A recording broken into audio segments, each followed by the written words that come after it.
Welcome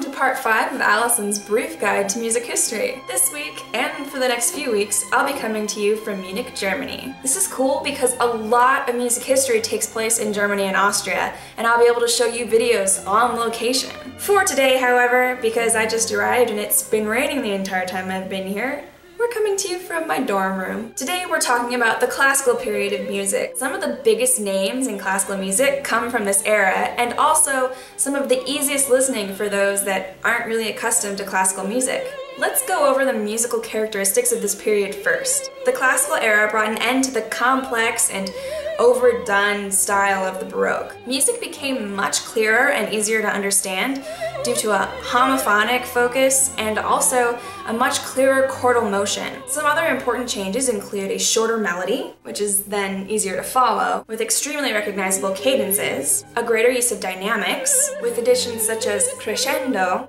where music gets gradually louder, decrescendo, where music gets gradually softer, and sforzando, where music becomes suddenly very loud and very surprising, and a larger focus on instrumental music.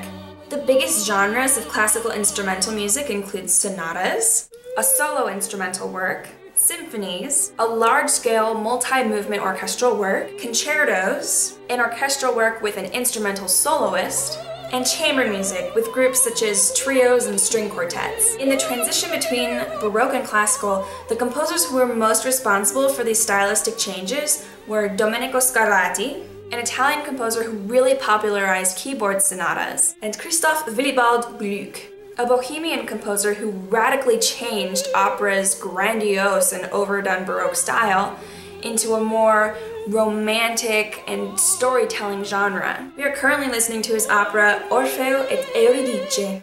By 1750, the classical era really separated itself from the Baroque. The early classical period, which goes from around 1750 to 1775, saw the introduction of the symphony. The symphony started out as an orchestral overture to an opera performance or sometimes a church service. It soon became a genre in its own right and grew from being a one-movement piece to being a 3 or 4-movement piece. The first master of the symphonic genre was Joseph Haydn. Haydn not only composed, but he also conducted his own orchestra, which grew as the size of his compositions expanded. While Haydn may be known as the father of the symphony, he also has the title of father of the string quartet. Haydn had a fantastic talent for introducing a motive in one instrument and then changing it bit by bit throughout other instruments. We've been listening to a very good example where he does that in a string quartet called The Joke. The Middle Classical period, which goes from 1750 to 1775, should really just be called the Mozart era. Wolfgang Amadeus Mozart took Europe by storm as a child prodigy by touring all the major cities and playing for all the monarchs. Mozart was born in Salzburg, Austria, but then later moved to Vienna where he studied with Haydn. There's a classic music joke. Why couldn't Mozart find his teacher? Because he was Haydn! Mozart mastered Haydn's ideas and genres, but where Haydn decided to work his entire life for the court of the Esterházy family, Mozart decided that he wanted a public life with public success. Mozart really liked touring internationally, and he also wanted to create works for the masses. Mozart died at a very early age, but he wrote over 630 pieces during his 35-year lifespan. I often find myself wondering what kind of music would be out there if Mozart had lived long enough to compose more. It's not really fair to choose any one genre as Mozart's specialty because he pretty much mastered every genre, but let's talk about his operas.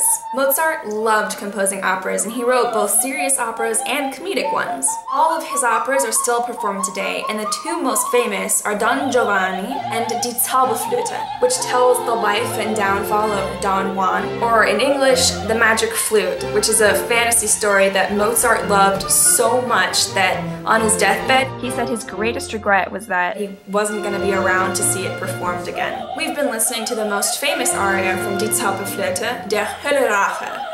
which is the revenge aria that's sung by the Queen of the Night. This is one of the hardest arias to perform in the entire operatic repertoire. Some other important composers of the Middle Classical era were Muzio Clementi, an Italian composer who actually became the most successful composer in London, Domenico Cimarosa, a Neapolitan composer who wrote over 80 operas, and Antonio Salieri, another opera composer who was the direct protege of Gluck. The late classical era was dominated by Ludwig van Beethoven, another name that everybody knows. He came to own the symphonic and piano genres.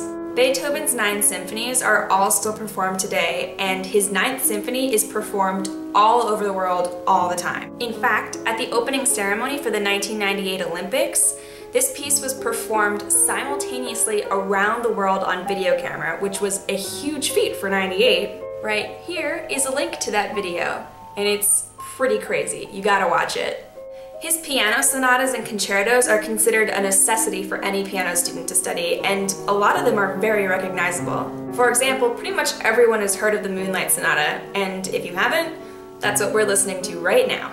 The other most famous composer of the late classical era is Franz Schubert. Schubert is best known as the father of Lieder, a new vocal genre that set German poems to music for voice and piano. His Lied Gretchen am Spinnrade is known as the first Lieder, and it was written in 1814. We're currently listening to that piece, and if you listen carefully, you can hear that the piano is mimicking the spinning wheel that Gretchen is using. Schubert and Beethoven really pushed the boundaries of the classical era by adding a romantic note to their compositions, and combined with the romantic poems and art being produced around this time, led to the Romantic era of music. Thank you guys for watching this video. If you liked it or if you learned something, be sure to subscribe below. Next week, we continue Alison's brief guide to music history with the Romantic period. Musicology.